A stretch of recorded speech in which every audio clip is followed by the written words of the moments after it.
High বন্ধুরা, কেমন আছো? আশা করি ভালো আছো। আবার আজকের একটা রেসিপি নিয়ে চলে এসেছি। ফুলকপি, মটরশুঁটি, আলু দিয়ে তরকারি বানাবো, দেখতে থাকো। এখন কড়াতে দিয়ে দেবো তেল।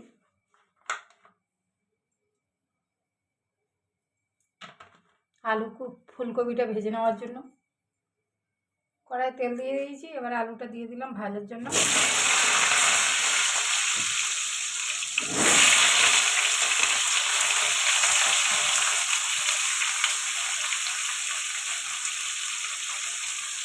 একটু লবণ দিয়ে দিলাম।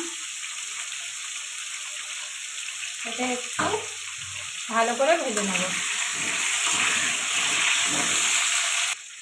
একটু হলুদ দিয়ে দেবো।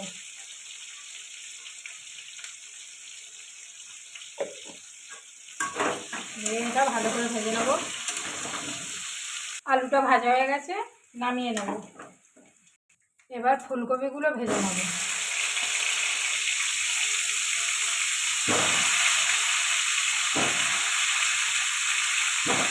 ভালো করে এটা ভেজে নিতে হবে। ভাজার উপরে সিদ্ধটা হবে বেশি। একটু লবণ দিয়ে দেবো,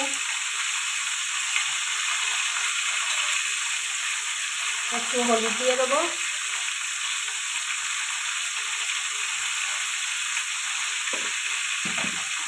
সেটা ভাজতে থাকবে।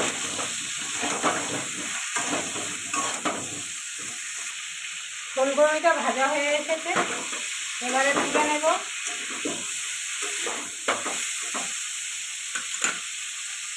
ভাজা হয়ে গেছে, এবার নামিয়ে নেব।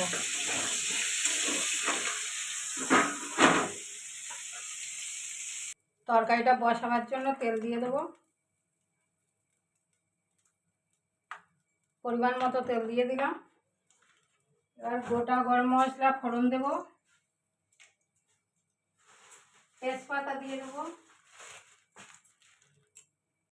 তেজপাতা, শুকনো লঙ্কা,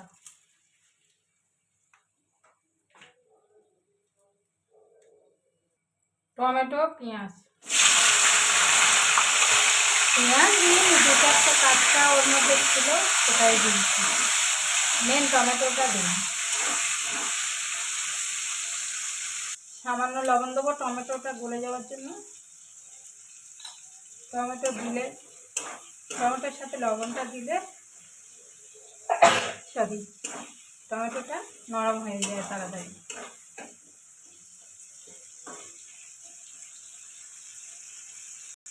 এবারে একে একে সব মশলা দিয়ে দেবো। হলুদ দিয়ে দিলাম, লঙ্কার গুঁড়ো দিয়ে দেবো, জিরের গুঁড়ো, ধনিয়ার গুঁড়ো। একে একে মশলা সব দিয়ে দিয়েছি। এবার এটা ভালো করে কষাতে থাকবো। এবার কড়াইশুঁটিগুলো ছাড়িয়ে রেখেছিলাম, সেগুলোও দিয়ে দেবো।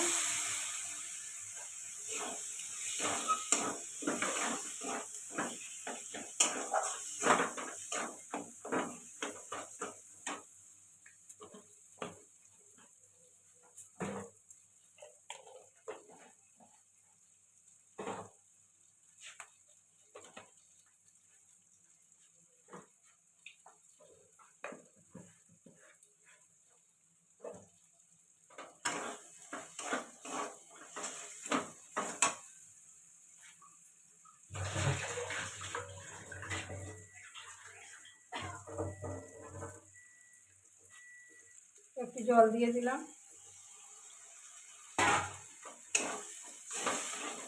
মশলাটা ভালো করে কষে নেওয়ার জন্য কাজু আর পোস্ত বাটাটা একসাথে দিয়ে দিলাম।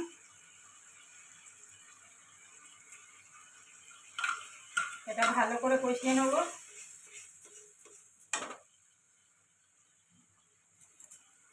মশলাটা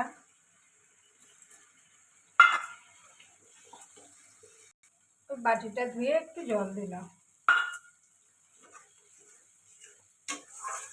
এর মধ্যে আলুগুলো এবার দিয়ে দেবো।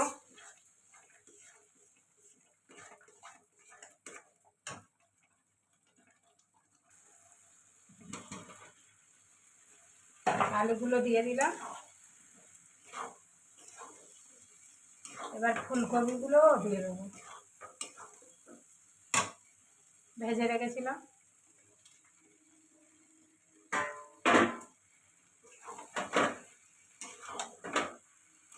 এবার এটা আস্তে আস্তে হবে।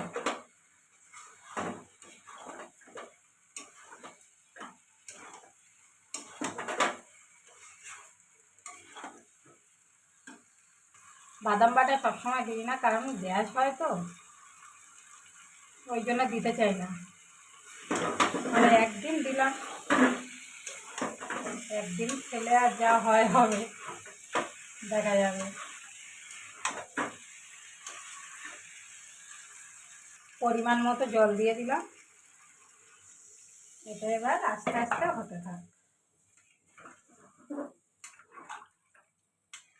হওয়ার আগে, নামাবার আগে গরম মশলাটা দিয়ে দেবো, দিয়ে দিলে হয়ে যাবে তরকারিটা। এটা আস্তে আস্তে হোক। গরম মশলার গুঁড়ো দিয়ে দিলাম।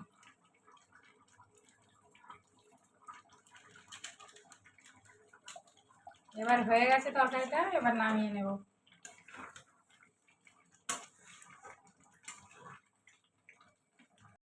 তরকারিটা হয়ে গেছে, এবার নামিয়ে নেব। যদি ভালো লাগে লাইক কমেন্ট শেয়ার করে দিও, ফলো করে দিও প্লিজ। সবাই পাশে থেকো, সবাই একটু ভালোবাসা দিও। বাই, সবাই ভালো থাকবে।